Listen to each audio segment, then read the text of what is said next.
Hello friends, welcome back to class. আজকে আমরা primary টেটের practice সেটের করবো এবং আজকে আমরা বেঙ্গলের প্রথম পর্ব বাংলা ভাষার প্রথম একটা সেট নিয়ে আমরা আলোচনা করবো। আমি তাপস কুম্ভকার। আমরা সেটটি সম্পূর্ণ যেরকমভাবে তোমাদের পরীক্ষায় মডেল কোশ্চেন আসতে পারে ঠিক সেইভাবে তৈরি করা হয়েছে। এখানে যেমন গদ্যাংশ পদ্যাংশ রয়েছে ঠিক সেরকমই কিন্তু আমরা নেব, কিন্তু প্যাডাগোগি নিয়েও আলোচনা করবো। তো আমরা ক্লাসটা স্টার্টিং করছি প্যাডাগোগির কোশ্চেনগুলো দিয়ে, তারপর আমি বাকি প্রশ্নগুলো তোমাদের সাথে আলোচনা করবো। তো চলো আর বেশি দেরি না করে আজকের ক্লাস শুরু করি। আশা করি ক্লাসটি ভালো লাগবে। তোমাদের যদি কিছু রিকারেকশন থাকে, কিছু রিকমেন্ডেশন থাকে, অবশ্যই কমেন্ট বক্সে আমাকে জানিও। এবং অবশ্যই তুমি জানাও যে তুমি এই তো 30টা যে প্রশ্ন আমি আলোচনা করছি, এই 30-এর মধ্যে তুমি কতগুলো সঠিক আনসার দিতে পেরেছো সেগুলো অবশ্যই জানাও আমাকে, তাহলে তুমি বুঝতে পারো তোমাদের পার্সোনাল লেভেল কেমন আছে এবং সেইভাবে আমরা কিন্তু আমাদের ক্লাসগুলোকে মডিফাই করবো। কেমন? তো চলো ওই আসার আগে আজকের ক্লাস শুরু করি। প্রথম প্রশ্ন দেখতে পাচ্ছ কি আছে এখানে, 7 নম্বর পর্ব নিয়ে আমরা আলোচনা করছি। পাঠ্যক্রম কাদের উপযোগী হবে? শিক্ষকদের, অভিভাবক ও শিক্ষকদের, অভিভাবক ও শিক্ষার্থীদের, নাকি শিক্ষার্থীদের? সঠিক উত্তরটি হবে পাঠ্যক্রম শিক্ষার্থীদের উপযোগী হবে। Option D is the right answer. Next, অষ্টম পর্ব চলে যায় ভাষার আয়ত্তীকরণ হলো আজকের কোশ্চেন অফ দ্য ডে। ভাষার আয়ত্তীকরণ হলো কী রকমের প্রক্রিয়া? ভাষার আয়ত্তীকরণ একটি সচেতন প্রক্রিয়া, একটি নিয়ম সর্বস্ব প্রক্রিয়া, একটি অচেতন প্রক্রিয়া, নাকি একটি স্বাভাবিক প্রক্রিয়া? তো প্রশ্নের সঠিক উত্তর হয়ে যাবে অপশন ডি। ভাষার আয়ত্তীকরণ বা অ্যাসিভিলাইজেশন হচ্ছে একটি ন্যাচারাল প্রসেস বা স্বাভাবিক প্রক্রিয়া। Option D is the right answer. Next 9 নম্বর প্রশ্নে আমরা চলে যাই। প্রাথমিক স্তরে বাংলা পঠন পাঠনের উদ্দেশ্য হলো কি? প্রাথমিক স্তরে যে বাংলা পঠন পাঠন করা হয় তার মুখ্য উদ্দেশ্য কি? না, প্রাথমিক স্তরে ভাষা ও সাহিত্য পাঠ পরিচালনায় দক্ষতা অর্জন, শিশুর ভাষা শিক্ষার সমস্যা দূর করা, মাতৃভাষার বিশেষ গঠন, বাংলা ব্যাকরণের মূলনীতি ও বাগবিধির সঙ্গে ক্রমান্বয়ে পরিচয় করানো, নাকি উপরের সবগুলোই ঠিক? না, প্রাথমিক স্তরে বাংলা পঠন পাঠনের মূল উদ্দেশ্যই হচ্ছে কিন্তু শিশুর ভাষা শিক্ষার সমস্যা দূর করা। Option B is the right answer. Clear? যে ভাষা ও সাহিত্য পাঠ পরিচালনার দক্ষতা করা, এগুলো সাধারণত আপার প্রাইমারি লেভেল থাকে, এলিমেন্টারি এডুকেশন থাকে না। এবং মাতৃভাষার বিশেষ গঠন, ব্যাকরণের মূলনীতি, এগুলো মাধ্যমিক স্তরে শেখানো হয় কিন্তু। ক্লিয়ার? কিন্তু যেখানে এখানে এখানে প্রশ্নটি বলেছে প্রাথমিক স্তরে, তাই প্রাথমিক স্তরে বাংলা পঠন পাঠনের মূল উদ্দেশ্য হচ্ছে শিশুর ভাষা শিক্ষার সমস্যা দূর করা। অপশন বি হচ্ছে সঠিক উত্তর। 10 নম্বর প্রবচনে আমরা ভাষা দক্ষতার শোনা ও বলার মধ্য দিয়ে ভাষায় যে রূপটি প্রকাশ পায় তা হলো, প্রশ্নটি বাবার মন দিয়ে বোঝার চেষ্টা করো। ভাষা দক্ষতার শোনা ও বলার মধ্য দিয়ে ভাষার যে রূপটি প্রকাশ পায় তা হলো ভাষার ধ্বনিময় রূপ, ভাষার দৃষ্টি নির্ভর রূপ, ভাষার ধ্বনিময় ও দৃষ্টি নির্ভর রূপ, নাকি কোনটি নয়? এখানে দেখো শোনা ও বলার কথা বলা হয়েছে। এর মধ্য দিয়ে ভাষার আমরা যে রূপটি প্রকাশ পাই সেটা হচ্ছে ভাষার ধ্বনিময় রূপ। অপশন এ হচ্ছে সঠিক উত্তর। 11 নম্বর প্রশ্ন চলে যায়। রামমোহন রায়, সরি একটু টাইপিং মিস্টেক হয়েছে, রায় শব্দটি লিখিনি আমি এখানে। রামমোহন রায়ের লেখা বাংলা ব্যাকরণের প্রকাশকাল কত? রামমোহন রায় যে বাংলা ব্যাকরণ লিখেছিলেন তার প্রকাশকালটি কত? 1820, 1833, 1830 খ্রিস্টাব্দ, নাকি 1837 খ্রিস্টাব্দ? সঠিক উত্তরটি হয়ে যাবে অপশন বি, 1833 খ্রিস্টাব্দে রামমোহন রায় বাংলা ব্যাকরণ লিখেছিলেন। Option B is the right answer. Next 12 নম্বর প্রশ্নে আমরা চলে যাই। ডাইভার্স ক্লাসরুম কথাটির অর্থ কী? দেখো আমরা এখানে প্যাডাগোগির সাথে বাংলা ব্যাকরণ আলোচনা করব। তো যেহেতু এবারে বলেছি এনসিইআরটি রুলস অনুসারে তোমাদের টেট নেবে, তাই কিন্তু আমি প্যাডাগোগির উপর একটু বেশি জোর দিচ্ছি। যে ডাইভার্স ক্লাসরুম এই কথাটির অর্থ কী? একই বুদ্ধিসম্পন্ন শিক্ষার্থীদের ক্লাসরুম, পৃথক বুদ্ধিসম্পন্ন শিক্ষার্থীদের ক্লাসরুম, মাঝারি বুদ্ধিসম্পন্ন শিক্ষার্থীদের ক্লাসরুম, নাকি কম বুদ্ধিসম্পন্ন শিক্ষার্থীদের ক্লাসরুম? দেখো ডাইভার্স মানে কি? বৈচিত্র্যময়। ক্লিয়ার? সেই বৈচিত্র্যময় ক্লাসরুম কথাটির অর্থই হচ্ছে তাদের বুদ্ধি কেমন থাকবে, বুদ্ধির মধ্যে বৈচিত্র্য থাকতে হবে, অর্থাৎ সবার বুদ্ধি কী হবে? আলাদা আলাদা হবে।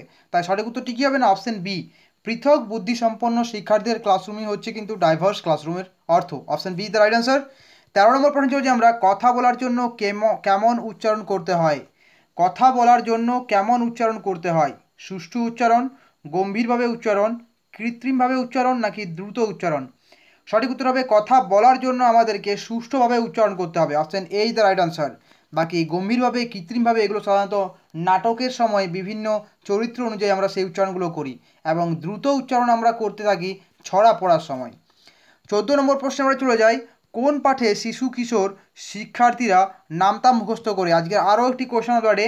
কোন পাঠে শিশু কিশোর শিক্ষার্থীরা নামতা মুখস্থ করে?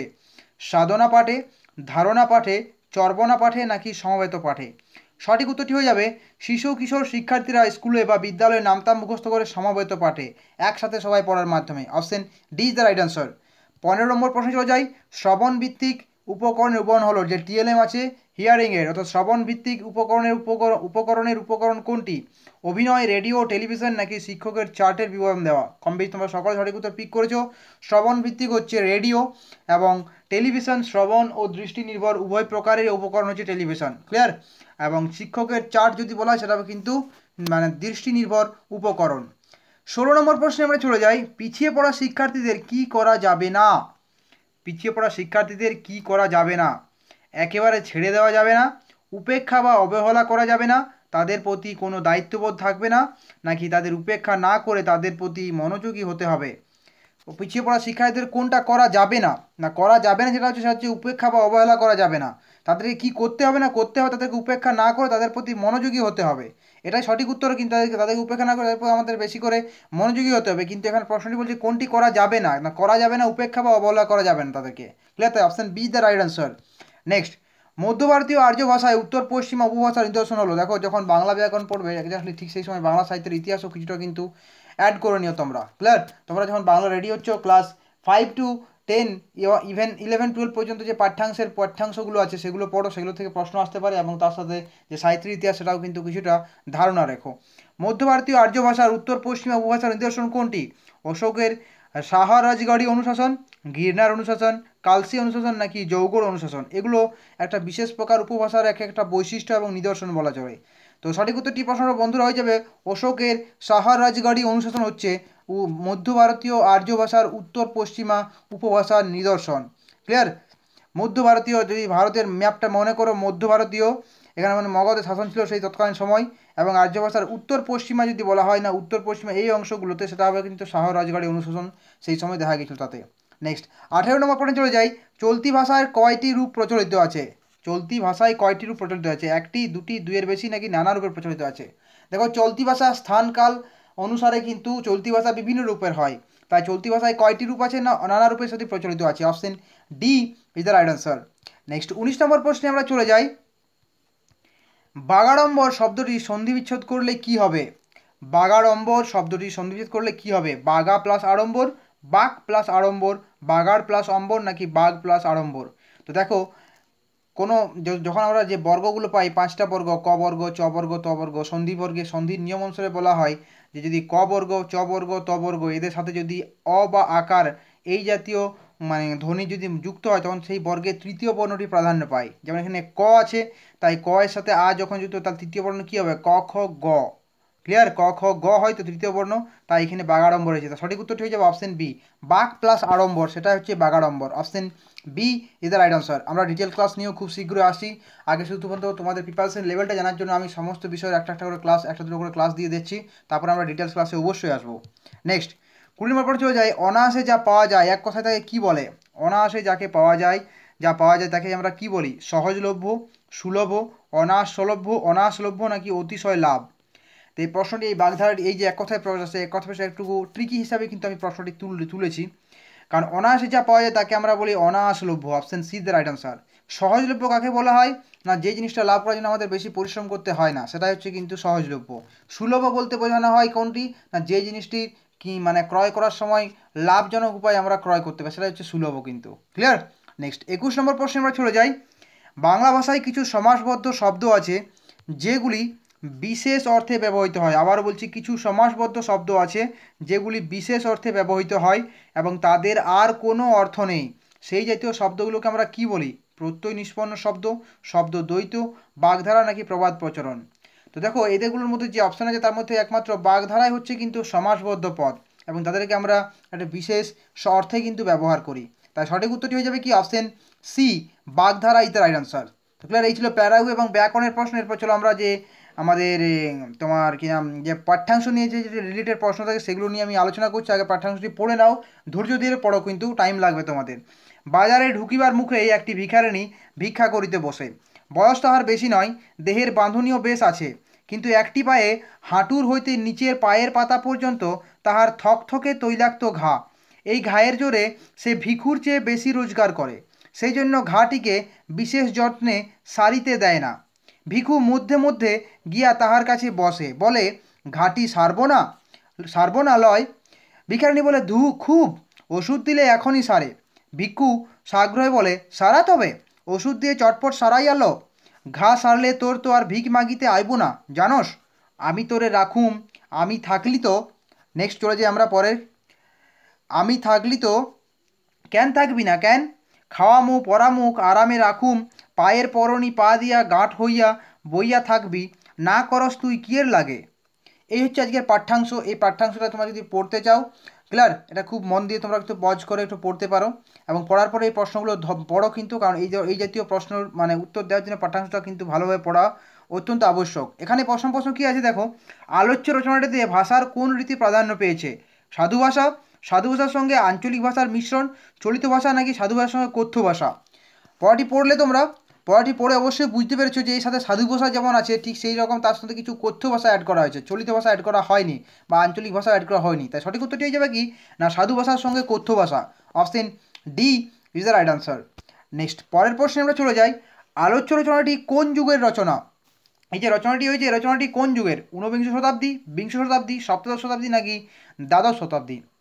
যে রচনাটা করা হয়েছে এই রচনাটি করা হয়েছিল কোন শতাব্দীর? না, এই রচনাটি বিংশ শতাব্দীর। Option B is the right answer. বিংশ শতাব্দী বলতে বোঝায় 1900 থেকে 2000 পর্যন্ত এই যে সাল। সাধারণত স্বাধীনতার আগে এই প্রবন্ধটি লেখা হয়েছে, কে লিখেছে, কি নাম, সেগুলো আমরা পরে প্রশ্নে আসছি কিন্তু। নেক্সট তৃতীয় প্রশ্নে চলে যাই। প্রাগৈতিহাসিক গল্পটি কবে প্রথম প্রকাশিত হয়? প্রাগৈতিহাসিক গল্পটি কবে প্রথম প্রকাশিত হয়? যে পাঠ্যাংশটি নেওয়া হয়েছে এই পাঠ্যাংশটি প্রাগৈতিহাসিক প্রবন্ধ থেকে নেওয়া, গল্প থেকে নেওয়া। তোমরা ক্লাস 10-এ হয়তো পেয়ে যাবে গল্পটি। প্রাগৈতিহাসিক গল্পটি প্রথম কবে প্রকাশিত হয়? 17 এপ্রিল 1937 সালে, 25 জুলাই 1939 সালে, 10 অক্টোবর 1945 সালে নাকি 12 নভেম্বর 1948 সালে? সঠিক উত্তরটি হয়ে যাবে এর অপশন এ, 17 এপ্রিল 1937 সালে গল্পটি প্রথম প্রকাশিত হয়। সেই কারণেই বললাম এটা বিংশ শতাব্দীর, 1900 থেকে 2000-এর মধ্যে আছে, তো তাই এটা কিন্তু অপশন এ 17 এপ্রিল 1937 সেটা সঠিক উত্তর, এবং গল্পটি বিংশ শতাব্দী, যেটা আগের প্রশ্নে ছিল। নেক্সট আজকে আরও একটি কোয়েশন ধরে, প্রাগৈতিহাসিক গল্পটির লেখককে? প্রাগৈতিহাসিক গল্পটির লেখককে? বলাচাঁদ মুখোপাধ্যায়, মানিক বন্দ্যোপাধ্যায়, শরৎচন্দ্র চট্টোপাধ্যায় নাকি রাজশেখর বসু? প্রশ্নের সঠিক উত্তর হয়ে যাবে অপশন বি। প্রাগৈতিহাসিক গল্পটির লেখক হলেন Manik Bandyopadhyay. Clear? Option B is the right answer. 19 শতকে ওই যে মানে বিংশ শতাব্দীর যে 30-এর দশকে তিনজন বন্দ্যোপাধ্যায়ের কিন্তু উপন্যাস খুব প্রচলিত ছিল। বিভূতিভূষণ বন্দ্যোপাধ্যায়, মানিক বন্দ্যোপাধ্যায় এবং তারাশঙ্কর বন্দ্যোপাধ্যায়। 3 বন্দ্যোপাধ্যায় নামে আমরা কিন্তু সেটা সাহিত্যের ইতিহাসে বারবার পড়ে এসেছি। নেক্সট পঞ্চম প্রশ্নে আমরা চলে যাই। কি বলা আছে দেখো, আলোচ্য রচনাটি লেখকের একটি উপন্যাসের নাম লেখো, অর্থাৎ মানিক বন্দ্যোপাধ্যায়ের লেখা আরেকটি উপন্যাসের নাম লিখুন। যে অপশনগুলো দেওয়া আছে সেখান থেকে তোমাকে পিক করতে হবে। চন্দ্রশেখর, ইছামতি, পাঁক নাকি দিবারাত্রির কাব্য? সঠিক উত্তরটি হবে দিবারাত্রির কাব্য। এটি মানিক বন্দ্যোপাধ্যায়ের লেখা একটা উপন্যাস। Option D is the right answer. বিভিন্ন সাহিত্যিকের লেখা উপন্যাস, তাদের গল্প, সেসব নিয়ে আমরা আলাদা ক্লাস আনবো ডিটেলসে, সেখান থেকে তোমরা সমস্ত তথ্য পেয়ে যাবে। তাহলে কী হবে, তোমার সুবিধা হবে কিন্তু। আমি কেউ ক্লাসটি দিচ্ছি তোমাদের প্রিপারেশন লেভেল নিজেরা চেক করার জন্য। নেক্সট 6 নম্বর প্রশ্নে চলে যাই। আজ আরও একটি কোয়েশন ধরে, প্রাগৈতিহাসিক শব্দটির সন্ধি বিচ্ছেদ করলে কি হবে? প্রাক প্লাস ঐতিহাসিক, প্রাগৈ প্লাস ইতিহাসিক, প্রাগ প্লাস ইতিহাসিক নাকি প্রাক প্লাস ইতিহাসিক? তো সঠিক উত্তরটি হয়ে যাবে বন্ধুরা অপশন এ, প্রাক প্লাস ঐতিহাসিক নিয়ে হচ্ছে প্রাগৈতিহাসিক। ক বর্গের বর্ণ হয়ে গেলে স্বরবর্ণের সঙ্গে যুক্ত হলে সেটা বর্গের তৃতীয় বর্ণ প্রাধান্য পায়। তাই হচ্ছে কি না, প্রাক প্লাস ঐতিহাসিক ইকুয়ালস টু হচ্ছে প্রাগৈতিহাসিক। Option A is the right answer. Next পরের যে পাঠ্যাংশ একটি আমরা আলোচনা করছি সেই পাঠ্যাংশ নিয়ে চলে যাই। কি বলা হয়েছে, পাঠ্যাংশটি পড়ে নিচের প্রশ্নগুলি অর্থাৎ 22 থেকে 30 সঠিক উত্তর দাও। পাঠ্যাংশটি কী আছে আমরা পড়ে নিই। এই পাঠ্যাংশটি তোমরা কম বেশি ক্লাস 9-এ সকলেই পড়েছো। কী আছে দেখো এখানে, ভোরের দোয়েল পাখি চারিদিকে চেয়ে দেখি পল্লবের স্তূপ, জামবট কাঁঠালের হিজলের অস্বস্থের করে আছে চুপ, ফরিমনসার ঝোপে সটিবনে তাহাদের ছায়া পড়িয়াছে, মধুকর ডিঙ্গা থেকে না জানি সে কবে চাঁদ চম্পার কাছে, এমনই হিজল বট তমালের নীল ছায়া বাংলার অপরূপ রূপ দেখেছিল, বেহুলাও একদিন গাঙুরের জলে ভেলা নিয়ে, কৃষ্ণা দ্বাদশীর জ্যোৎস্না যখন মরিয়া গেছে নদীর চড়ায়, সোনালী ধানের পাশে অসংখ্য অস্বস্থ বট দেখেছিল হায়, শ্যামার নরম গান শুনেছিল একদিন অমরায় গিয়ে, ছিন্ন খঞ্জনার মতো যখন সে নেচেছিল ইন্দ্রের সভায়, বাংলার নদী মাঠ ভাটফুল ঘুঙুরের মতো তার কেঁদেছিল পায়। এই প্রশ্নটি তোমরা কম বেশি এই পাঠ্যাংশটি তোমরা ক্লাস 9-এ কম বেশি সকলেই আমরা পড়েছি নাকি। নেক্সট প্রশ্নগুলো দেখো কী আছে, জীবনানন্দ সেনের লেখা কবিতা নিয়ে আমরা দেখেছি। এই কবিতাটি কী নাম, সেখান থেকে আমরা প্রশ্ন আসছি, কোন কাব্যগ্রন্থ থেকে নেওয়া হয়েছে সেগুলোর প্রশ্ন আসছি আমরা। প্রশ্নটি কী আছে দেখো, 22 নম্বর প্রশ্ন। এই কবিতাটি আমাদের জীবনানন্দ দাশের লেখা, ক্লাস 9-এ আমরা পড়েছি সকলে। জীবনানন্দ দাশের কাব্যের মূল বৈশিষ্ট্য কী? মৃত্যু চেতনা, ঐতিহাসিক বর্ণনা, স্বদেশ চেতনা নাকি চিত্রকল্প নির্মাণ? তো জীবনানন্দ দাশের কাব্যের মূল বৈশিষ্ট্য হচ্ছে কিন্তু চিত্রকল্প নির্মাণ। Option D is the right answer. Next 23 নম্বর প্রশ্নে আমরা চলে যাই। জীবনানন্দ দাশের লেখা কাব্য কোনটি? যে অপশানগুলো আছে সেখান থেকে বলো জীবনানন্দ দাশের লেখা কাব্য কোনটি? সরগরল, পদাতিক, রূপসী বাংলা নাকি সংবর্ত? তো সঠিক উত্তরটি হয়ে যাবে অপশন এ। 23 নম্বর প্রশ্নের সঠিক উত্তরটি হয়ে যাবে জীবনানন্দ দাশের লেখা কাব্য কোনটি, না রূপসী বাংলা হচ্ছে জীবনানন্দ দাশের লেখা একটি কাব্য। Option C is the right answer. Next 24 number প্রশ্নে আমরা চলে যাই। চাঁদ ও চম্পা চরিত্র দুটি কোন কাব্যের সঙ্গে সম্পর্কযুক্ত? চাঁদ ও চম্পা চরিত্র দুটি কোন কাব্যের সঙ্গে সম্পর্কযুক্ত? অন্নদামঙ্গল কাব্য, মনসামঙ্গল কাব্য, ধর্মমঙ্গল কাব্য নাকি চণ্ডীমঙ্গল কাব্য? চাঁদ ও চম্পা এই চরিত্রটি যে কাব্যের সঙ্গে সম্পর্কযুক্ত সেটা হচ্ছে মনসামঙ্গল কাব্য। Option B is the right answer. চম্পকনগরে চাঁদ সওদাগর, অপশন বি হচ্ছে তার সঠিক উত্তর। নেক্সট 25 নম্বর প্রশ্নে আমরা চলে যাই। মধুকর ডিঙ্গা কি? মধুকর ডিঙ্গা কি? সদাগর ধনপতির ব্যবহৃত ডিঙ্গা, চণ্ডীমঙ্গল কাব্যে শ্রীমন্তের ব্যবহৃত ডিঙ্গা, চাঁদ সদাগরের ব্যবহৃত ডিঙ্গা নাকি লক্ষিন্দরের ব্যবহৃত ডিঙ্গা? প্রশ্ন সঠিক উত্তর হবে মধুকর ডিঙ্গা হচ্ছে চাঁদ সদাগরের ব্যবহৃত ডিঙ্গা। Option C is the right answer. Next 26 number প্রশ্নে আমরা চলে যাই। বেহুলা কে? বেহুলা কে? বৈষ্ণব পদাবলীর নায়িকা, সিংহল রাজার কন্যা, উদয়নগরের সদাগর ধনপতির পত্নী নাকি লক্ষিন্দরের পত্নী বেহুলা? কম বেশি সকল সঠিক উত্তর দিয়েছ লক্ষিন্দরের পত্নী Behula. Option D the right answer. 27 নম্বর প্রশ্নে আমরা চলে যাই। কৃষ্ণা দ্বাদশী জ্যোৎস্না শব্দ অর্থ কী? আজকে আরও একটি কোশ্চেন ধরে। কৃষ্ণা দ্বাদশীর জ্যোৎস্না শব্দটির অর্থ কী? উজ্জ্বল জ্যোৎস্না, ঝকঝকে চাঁদের আলো, ক্ষণস্থায়ী মলিন চন্দ্রালোক নাকি মরা জ্যোৎস্না যা বাংলার এক সনাতন প্রাকৃতিক রূপ? সঠিক উত্তরটি হবে কৃষ্ণা দ্বাদশীর, কৃষ্ণপক্ষের দ্বাদশীর যে জ্যোৎস্না সেই জ্যোৎস্নাটা কিন্তু মরা জ্যোৎস্না যা বাংলার এক সনাতন প্রাকৃতিক রূপ। Option D is the right answer. 28 নম্বর প্রশ্নে আমরা চলে যাই। ছিন্ন শব্দটি সন্ধিবিচ্ছেদ করলে কি হবে? ছিন্ন শব্দ সন্ধিবিচ্ছেদ করলে কি হবে? ছিন প্লাস দন্তন্য, ছিদ প্লাস দন্তন্য, ছিন্ন প্লাস অ, ছিন প্লাস অ। সঠিক উত্তরটি হবে ছিন্ন শব্দটি সন্ধিবিচ্ছেদ করলে যা দাঁড়ায় সেটা হচ্ছে ছিদ প্লাস ন, ছিন্ন। Option B is the right answer. 29 নম্বর প্রশ্নে চলে যাই আমরা। ইন্দ্রের সভায় বেহুলার নাচকে ছিন্ন খঞ্জনার মতো মনে হয়েছিল কেন? ছিন্ন খঞ্জনার মতো মনে হয়েছিল কেন? নৃত্যের সঙ্গে দেবতাদের মন জয় করা হয়েছিল সেই কারণে, নাকি শোকবিহল বঙ্গবিদুর নৃত্য বলে তাকে ছিন্ন খঞ্জনার সঙ্গে তুলনা করা হয়েছে, নাকি শর্ত সাপেক্ষে অনিচ্ছা সত্ত্বেও নৃত্য নাকি স্বেচ্ছায় নৃত্য? তো বেহুলার নাচকে ছিন্ন খঞ্জনার মতো বলা হয়েছিল, তার মনে হয়েছিল তার কারণ শর্ত সাপেক্ষে তার অনিচ্ছা সত্ত্বেও নৃত্য হয়েছিল সেই কারণে। Option C is the right answer. 30 নম্বর প্রশ্নে আমরা চলে যাই। আলোচ্য উদ্ধৃতিটি কোন কবিতার অংশ? আলোচ্য উদ্ধৃতিটি কোন কবিতার অংশ? যে অংশটি আমরা দেখছি সেই কবিতাটির নাম কি? না সেই কবিতাটির নাম হচ্ছে বাংলার মুখ আমি দেখিয়াছি। Option D is the right answer. তো বন্ধুরা এই ছিল আজকের ক্লাস। কেমন হলো ক্লাস অবশ্যই কমেন্টে জানিও। তোমাদের কিছু রিকমেন্ডেশন, কিছু কারেকশন থাকলে অবশ্যই তাও জানাও। তোমাদের ডিটেলস ক্লাস নিয়ে আমি খুব শীঘ্রই আসি, এভাবেই পাশে থেকো। আর ফার্স্ট অফ অল তোমাদের থ্যাংক ইউ এতক্ষণই ক্লাসটা দেখার জন্য। আমার পরিশ্রম সার্থক হয়েছে তুমি যে তখন ক্লাসটি দেখেছো সেই কারণে। দেখা হচ্ছে পরের ক্লাসে। ভালো থেকো, সুস্থ থেকো, প্রচুর পরিমাণে পড়াশোনা করো। টাটা, বাবাই, থ্যাংক ইউ, জয় হিন্দ।